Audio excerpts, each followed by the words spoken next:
All right, here's a quick video for the Ford Ranger with a small bed, able to close the tailgate.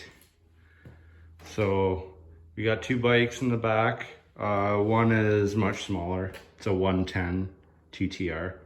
Other one is a 252 stroke full-size bike.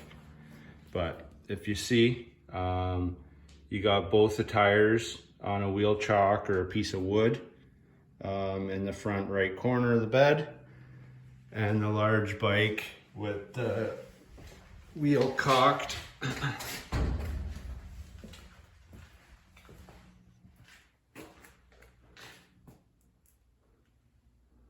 There you go, ramp underneath.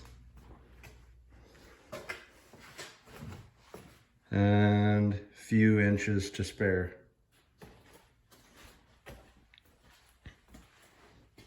But yeah, just gotta get a little creative